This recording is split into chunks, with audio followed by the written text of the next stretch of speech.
What's going on, everybody? Good afternoon. Hope you guys are doing well. Time to take a look at some Pro Football Focus stuff. I know it's a lot later than I would normally be doing this video, and normally I'd be doing way more videos on Monday in general, but I think you guys know I am still sick. I was really hoping I'd wake up this morning and feel a lot better, but honestly, I didn't. So, still pushing through it, still fighting through it. This does not happen very often, but it does hit hard when it does happen. So all I can do is hope that tomorrow is a little bit better. I still plan on getting through all the normal Monday videos today, but they are going to get pushed back significantly, obviously. We're going to probably have 2 videos go live after dinner.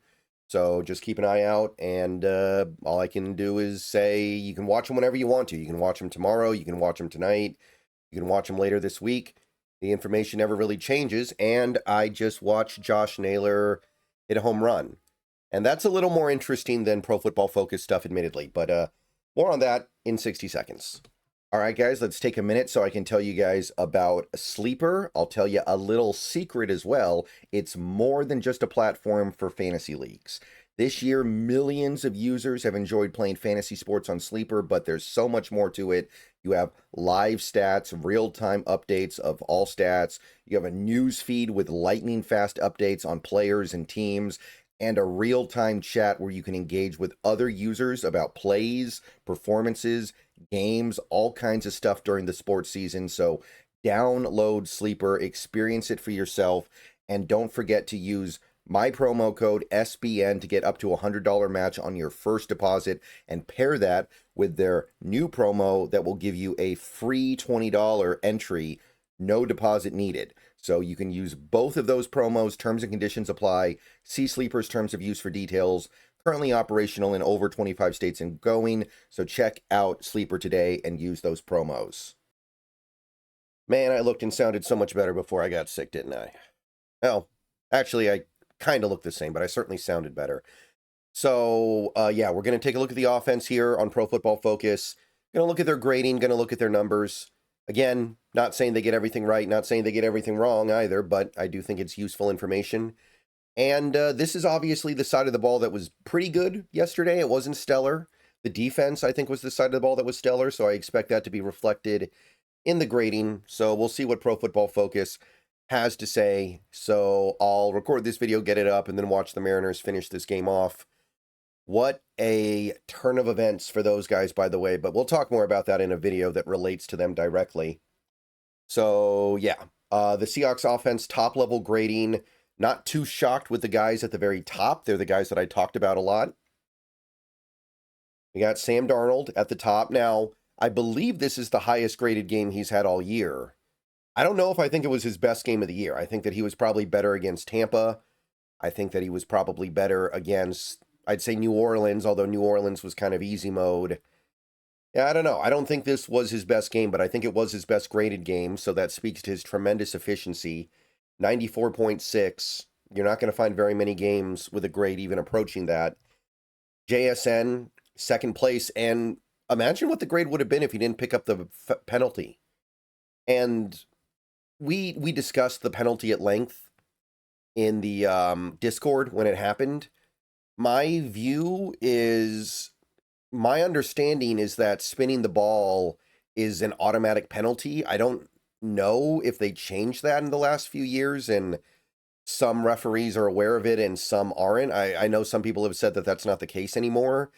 What I would say is that just don't spin the ball. Find another way to express your happiness. But the fact that he could pick up a 15-yard penalty that was fairly significant in this game and still get a 90.6, it tells you how good he is.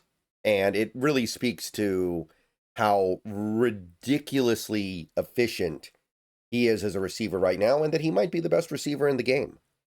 AJ Barner, it was really only one big play, but what this also indicates, according to PFF, they thought he was a great blocker today. Pass blocking, run blocking, they liked it all. So he's really grinding out there right now, and I don't know if I ever think he'll be an elite tight end, but he's proven he can be a tight end one, and he can play both hats. He can wear both hats. Cooper Kupp, sure thing. First touchdown of the season, had another big play in this game, so he's not going to have monster production every week at this age. At his age, he just can't do it, but he's he's going to give you a lot. He's going to give you a lot of good stuff. Ken Walker, despite the lack of production, this is kind of what I'm talking about. I don't feel like Ken Walker's really doing anything all that wrong right now. Maybe one or two plays you can find where he left a couple of yards on the table. I don't think he's doing anything all that wrong, and I feel the same way about Charbonnet, and PFF seems to back him in here a little bit. Walker and Charbonnet did not get radically different grades in this game. Now, they excel and they do their job in different areas, for sure, but it does kind of speak to what I've been talking about with them, where we need to support those guys better. They can both play. They're both good players. We know this. We don't get to an offensive lineman until this point, so we get through, what, 6 guys? And sure enough, it's both our tackles, Lucas Cross. Lucas comes out on top. Cross actually has one of his worst games of the year, according to PFF, but still fine. Lucas, pretty good. Definitely on the comeback trail after a little bit of a rough start to the season, I'd say. And then you start getting into the murkiness of the mediocrity at the bottom of this offensive roster. Saubert, whatever. Derek Young, only 3 plays. Anthony Bradford, actually not terrible, which people were beating up on him pretty hard in that game, so to see him come out with a 57.7, I can live with that from Bradford if that's the quality of play he's providing. Now, he does make big mistakes that stand out more than a right guard should, but still. Not much to report from Horton in this game. He didn't have a catch, 56.3, not very good. Same for Bobo, just not really doing very much. Sundell, 48, which is what's going to happen when you pick up 2 penalties. Miserable pass blocking grade, not a good run blocking grade either. He's a scheme fit, but he's just not a good player. We got to try to do better at some point. And Brady Russell, only 9 snaps, whatever, but he's not a fullback. We know this. This has been known. And Gray Zabel. I know that there are some numbers out there that tell you that Gray Zabel's doing good, but you know, I'm trying to tell you guys, we can live with this. We can live with the 41 grade every now and then, but I want to see Gray Zabel head the right direction soon. And coming up in dead last is Elijah Arroyo, and he continues to prove why we don't need him and never needed him, which becomes more and more annoying by the week because A.J. Barner is that good to where Elijah Arroyo has become an afterthought in this offense. And people are going to say, well, he'll get better as time goes by. Maybe so, but I could sure have used that second-round pick on a player that's helping us right now. All right, so that's just the top-level stuff. Let's take a look at some specifics here. Sam Darnold, I want to focus in on a few things here on his passing grade page. 5 big-time throws. That's where that grade comes from, really. Most games, Darnold will give you 1 or 2 big-time throws. By the way, if you don't know how Pro Football Focus defines big-time throw, there's a couple of different ways in which they judge it, and it's a little bit subjective, but most games, Darnold will give you like 1 or 2. In this game, he gave you 5. No turnover-worthy plays, 1 drop. That'll do it right there. That'll do it right there all day long. So pretty remarkable stuff. It makes sense how he got the grade there. I still don't think it was his best game, but PFF sure does. And the passing chart remains very pretty as always. He's using all 3 levels of the field very effectively, using the deep parts, using the middle, using the short, not so much behind the line of scrimmage. Definitely didn't see a big presence of the screen game here, which I don't think most Seahawks fans will strongly object to. I do say that in general, though, we got to find a way to get the screen game going because it'll take pressure off this offensive line, and the offensive line isn't good enough to not have pressure taken off of it.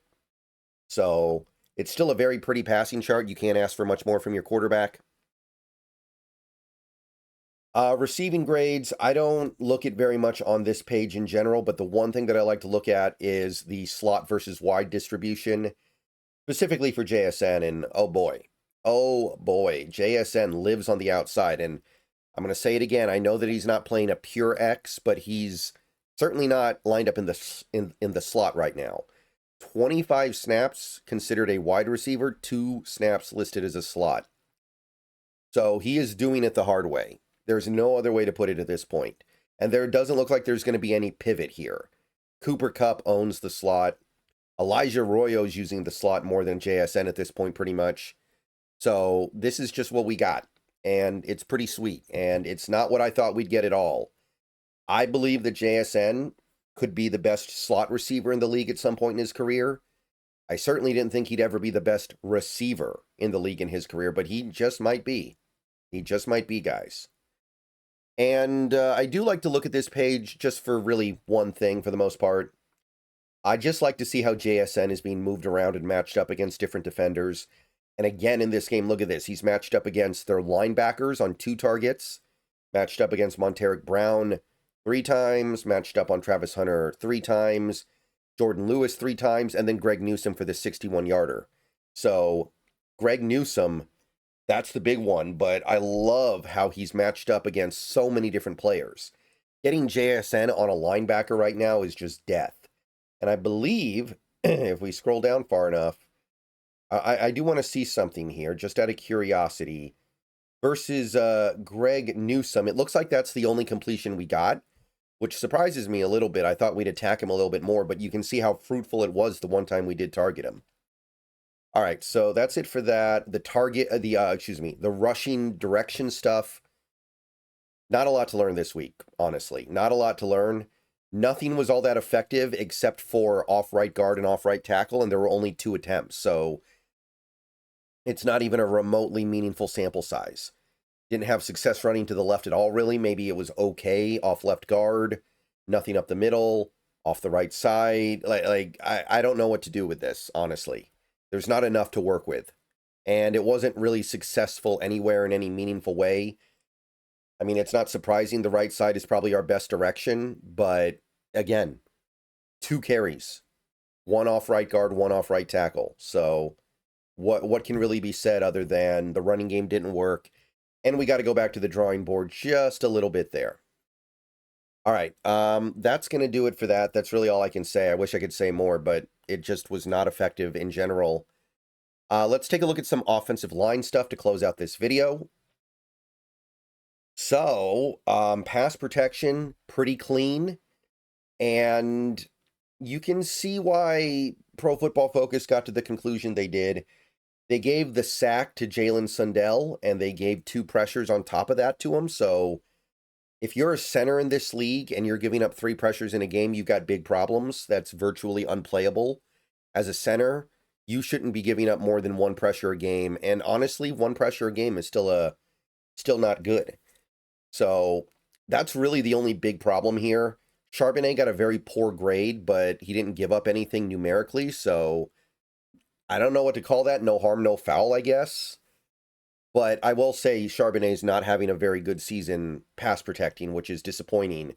Because I keep biting my tongue. Sorry. I'm just beat up right now.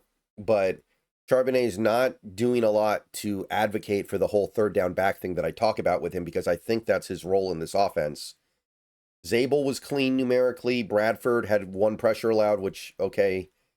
Lucas had 1. Cross had 2. Those guys are tackles, though, so I don't mind that so much.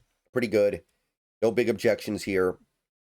The tight ends were actually the 2 highest graded guys, and they only had a few opportunities, so not a ton. And, this is the run blocking stuff. Again, the main thing I look for here is just what's going on with the zone versus gap split. You can see way more zone than gap. That might be something we need to adjust going forward. We might just need to see a little more gap to try to find something that works. This is something we did last year where the zone stuff was having problems, so we went to gap. As much as I don't like running gap with this team because I think our talent is clearly built around zone, after what happened last week against Jacksonville, I do think you are obligated to try something, try to figure something out. Okay, that's it for this week. A little bit quicker than I usually do this video because I want to get out of here because I am sick and I want to watch the end of this Mariners game, even if it's basically over. And, yeah, everybody have a good rest of your Sunday, or Monday, excuse me.